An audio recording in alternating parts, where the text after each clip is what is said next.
Tonton video ini sampai selesai agar Anda tidak gagal paham.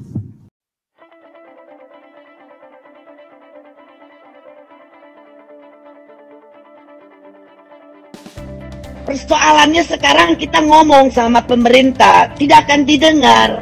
Yang pegang kuasa itu di pemerintah saat sekarang, majority adalah orang-orang tambang. Indonesia, saya khawatir nanti kalau memilih pemimpin dasarnya duit, saya khawatir bangsa Indonesia nanti bupatinya, bupati bajingan, gubernurnya, gubernur bajingan, menterinya, menteri bajingan, sampai presidennya, presiden bajingan. Habis-habisan saya untuk menyelamatkan bangsa ini. Saya tidak tega bangsanya ditipu. Bu, olah dekik pada pemilu boleh lagi, Bu. Beda kopeng lagi. Kopeng orang nama kau ngapanci.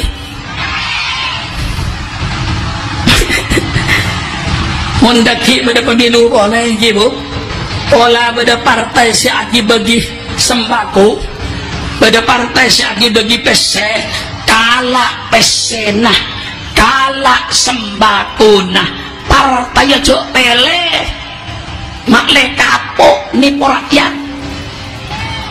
Rakyat itu setiap 4-5 tahun, hai partai politik, hai calon-calon pemimpin, mengapa kau membagi-bagi duitmu, membagi-bagi sembakomu pada saat ada pemilihan umum?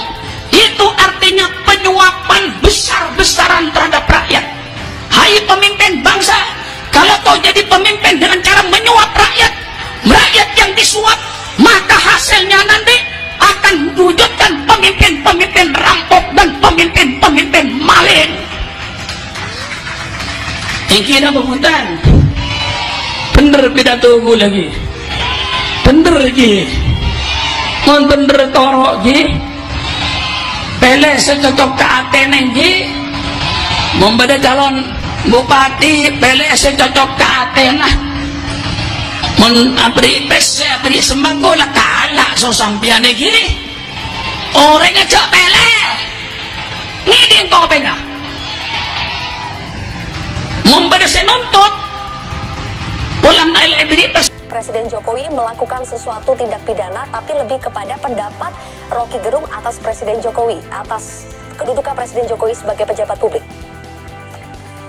Ya, ini semuanya kita lihat adalah bahwa sebagai puncak, ya sebagai puncak kemarahan, puncak yang pendapat di berbagai publik yang tidak mendapatkan respon. Bahkan yang terakhir dari China, Jokowi menawarkan konsesi 34.000 hektar lahan IKN kepada Jinping, dan menurut PP 12 tahun 2003, konsesi tersebut memberikan HGU, guna usaha, sampai 190 tahun.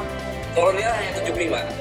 HGB, HP sampai 160 tahun bagi investor di ibu kota negara Nusantara. Bahkan Presiden Jokowi meminta Cina menyusun detail desain IKN. Beribu teknisi-teknisi kita, arsitek kita dan sebagainya tidak dianggap. Berinvestasi juga tidak dianggap. Bahkan ada yang berbahaya. Cina akan menjadi level utama menyelesaikan IKN, dan kewajiban Indonesia untuk mengajarkan bahasa Cina di sekolah-sekolah. Ingat ya, sejarah Singapura dulu ketika Singapura mengatakan akan mengadakan negara industri, Singapura tidak meminta tenaga kerja Cina, tapi dia diam-diam mengambil orang dengan sukarela datang. Kemudian bahasa Cina menjadi bahasa nomor 2, maka jadilah Singapura seperti ini.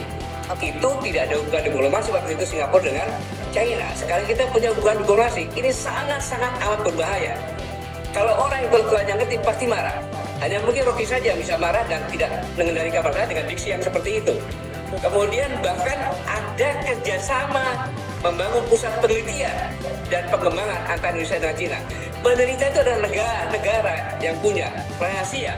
Ini dibuka begitu saja. Belum lagi untuk rumah sakit di kota-kota besar 30. Ini sangat-sangat merisaukan kita semuanya. rakyat cukup pinter dan rakyat matanya cukup terang melihat itu. Saya kemarin juga ikut menandatangani petisi untuk majukan Jokowi. Tapi saya nggak tahu diproses tidak atau dibaca atau tidak itu. Jadi saya tahu. Itu suara rakyat. Sama juga yang disampaikan Rocky Gerung, itu suara rakyat. Karena kejengkelan rakyat, ketidakpercayaan kepada rakyat terhadap pemerintahan ini. Akibat apa? Ketertutupan komunikasi. Presiden diajak di demo, diajak diskusi, nggak datang. Menteri ngancam kalau ini. Padahal yang milih dan membiayai hidup setuju dengan kata Rocky Gerung, tolol gitu. Dan menjual ke orang matanya. Ya nggak tahu saya bingung deh, nggak kasih komentar kayak. Mungkin dia sudah terkesima sama presiden kita itu, kerjanya memuji dan dia mengatakan, Menteri Pertahanan mengatakan Jokowi sebagai presiden sudah on the track, nggak tahu track mana yang diikutin. Keterangan pers sampai mengatakan bahwa itu penghinaan luar biasa dan sudah tugas daripada kepala staf kepresidenan dan minta aparat supaya memprosesnya. Pertanyaannya, bisa nggak diproses? Mari kita lihat akan diproses dengan apa. Penghinaan atau merendahkan martabat atau apalah namanya sejenis itu terhadap Presiden Republik Indonesia. Nggak ada aturannya. Dulu ada, masuk pasal 300 sekian lah, 316 atau berapa. Sekarang nggak ada. Pasal itu udah dicabut oleh MK. Terus mau dihukum pakai apa kalau nggak ada undang-undangnya? Jadi jelas tidak bisa ya. Sudah gugur itu. Oke, ditarik. Wah, itu pribadi, menghina pribadi presiden. Nah, ada dua pertanyaan. Rocky Gerung mengatakan saya tidak menghina Pak Jokowi selaku pribadi. Saya menghina presiden, bukan menghina, tapi saya protes. Saya koreksi terhadap presiden. Oke lah, itu alasan Rocky Gerung. Tetapi bagaimanapun juga pribadi Jokowi. Tapi sudah gugur. Kenapa? Delik itu adalah delik aduan. Harus Pak Jokowi sendiri yang ngadu. Bukan delik laporan, dia ngadu. Nggak boleh orang lain. Dan Jokowi udah jelas mengatakan, itu masalah kecil lah, nggak saya urusi, yang penting saya kerja. Berarti udah selesai. Nah, timbullah banyak yang kepanasan, entah kepanasan panas benar, entah kepanasan ingin cari apalah kepada presiden gitu kan.